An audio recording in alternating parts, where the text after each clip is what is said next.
আজকে আপনাদের সাথে শেয়ার করব সুন্দর একটা ব্লগ। আর এই ব্লগটা করা হয়েছিল ঈদের আগের দিন। তো আমার মোবাইলটা হঠাৎ করে নষ্ট হয়ে গিয়েছিল।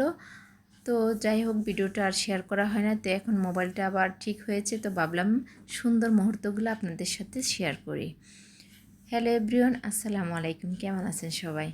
তো এই তো আমরা ঈদের আগের দিন ঢাকা থেকে বাড়িতে চলে গিয়েছিলাম। তো আমরা গেছি সকালে, ঈদের আগের দিন সকালে। তো আমরা যাওয়ার পরে আমার দেবর চলে আসছে।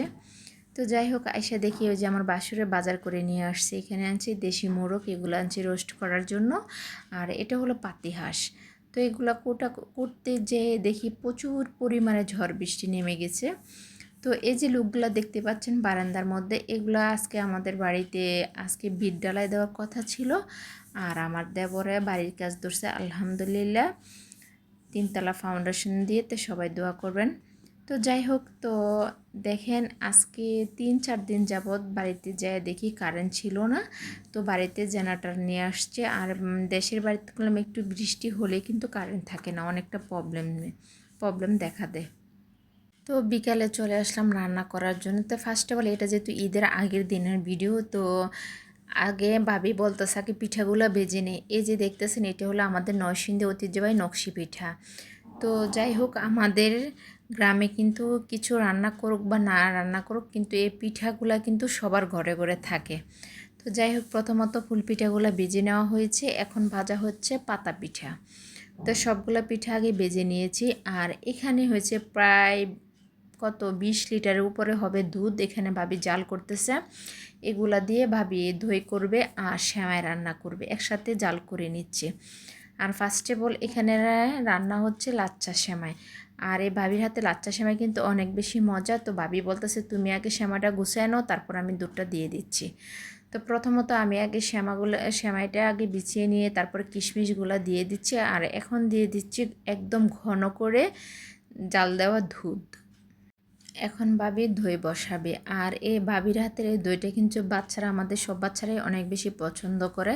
তো আমরা যখনই বাড়িতে যাই তখনই ভাবি দই বানানোর চেষ্টা করে। তো ফার্স্ট অফ অল এই দইয়ের মধ্যে কিন্তু একটা দইয়ের বীজ এটা দিয়ে দিছে, এটা হচ্ছে টক দই আর কি। এটা দিলে দইটা সুন্দর হয়ে বসে। তো যাই হোক, এখন ভাবে এক এক করে গ্লাসগুলো ভরে নিচ্ছি। আর এখানে দেখেন মাশাআল্লাহ অনেকগুলো দইয়ের গ্লাস হয়েছে, আর দইটা কিন্তু অনেক সুন্দর হয়ে বসছে। তার এদিকে দিয়ে ভাবিয়ে পোলাও রান্না করতেছে।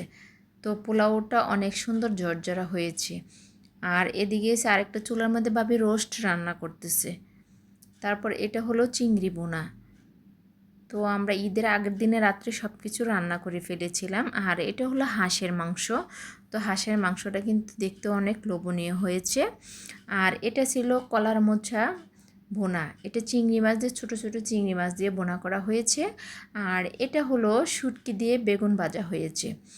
আর এটা হলো চিংড়ি মাছ দিয়ে ডাঁটা রান্না হয়েছে। তো যাই হোক, আজকে অনেক কিছু রান্না হয়েছে। তো রান্না করে আমরা বিকেলবেলা একটু বের হয়েছিলাম আমার খালা শাশুড়ির বাড়িতে, মানে আমার খালা শাশুড়ি দেখার জন্য। তো ঈদে বলতে কথা, তো ঈদের আগের দিন গেলাম আমার খালা শাশুড়িকে দেখতে। তো যাই হোক, আজকের এই ব্লগটা আপনাদের কাছে কেমন লেগেছে আর কে কোথায় থেকে আমার ব্লগটা দেখেছেন অবশ্যই কমেন্ট করে জানাবেন। তো আজকের ভিডিওটা এ পর্যন্তই। সবাই ভালো থাকবেন, সুস্থ থাকবেন। আল্লাহ হাফেজ।